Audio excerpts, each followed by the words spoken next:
Resumindo, a minha impressão em relação ao que vi destes documentos, eu disse, quer dizer, temos aqui o Estado Novo em carne viva, e as pessoas conseguem perceber uma dimensão que é também importante, é que dizermos, ou seja, estes documentos, a consulta de meia dúzia deles, vale por uma boa aula de História dada por um excelente professor de História, coisa que eu não sou, portanto, não sou dessa área, mas vale.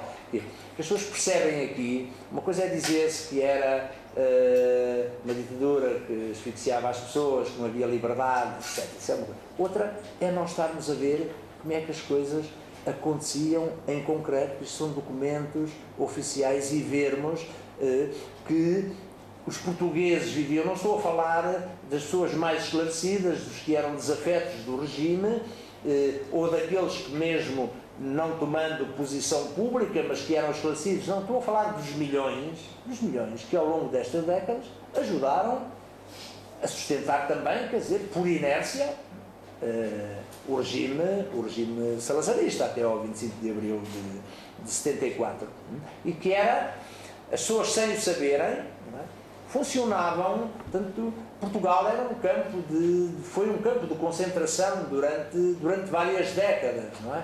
Podem considerar que é uma expressão forte, mas vejam, e temos esses documentos, para os concursos de telefonistas, de jardineiros, de contínuos, passava tudo fossem 30, fossem 300 candidatos ou candidatas, passava tudo pelo Governo Civil de Coimbra, e o Governo Civil de Coimbra mandava a lista às autoridades, aos presidentes de junta, à polícia, à PIDE, façam um favor, informavam um a um, à Igreja, aos padres, um a um, sobre o comportamento moral e cívico dos candidatos, um a um, portanto, para um candidato, uma candidata para telefonista, não é?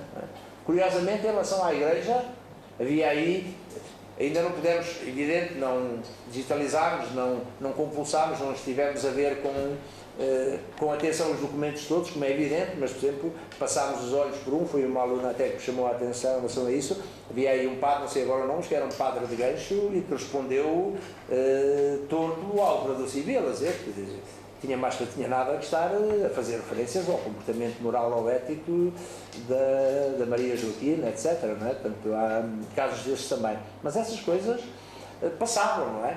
Como, vejam a lógica terrível do que acontecia na altura, que depois funcionava. Nós falamos muito dos informadores da PIDE, não é? Dessa classe, não é?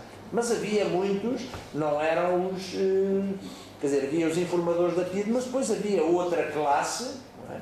De muito mais gente, não é? Que eram os beatos do Salazar, e eram os chibos os chibos não da PIDE, mas quer dizer, porque o que é que faziam?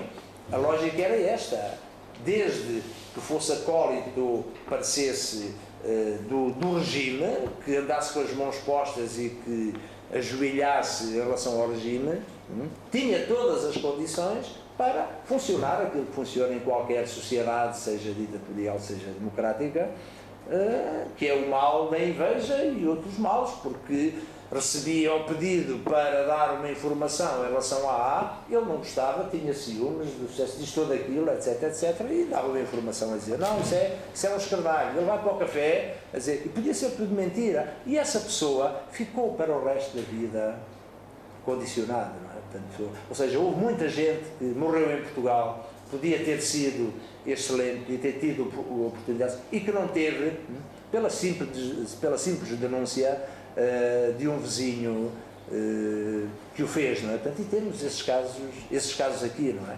E muitas delas, quantas delas sem fundamento. Portanto, as coisas funcionavam na verdade assim. E é aí que nós começamos a perceber como é que o regime, e através destes documentos, não é? Estamos a perceber como é que era, se é que é possível, se é necessário falar disso, porque posso considerar uma redundância estar a dizer que uma ditadura que é asfixiante, não é? Mas ao consultar estes documentos, nós percebemos efetivamente isso, como percebemos que havia ideologia em tudo, não é? Em relação às obras, mais pequenas que fossem, não é? Em relação às provas desportivas, à própria participação, à censura, não é? À própria recomendação também dos jornalistas, vai aí, o jornalista X à Câmara Y, etc., afeta o regime, faça favor de o receber, evidente, não é? Portanto, as coisas funcionavam na verdade assim.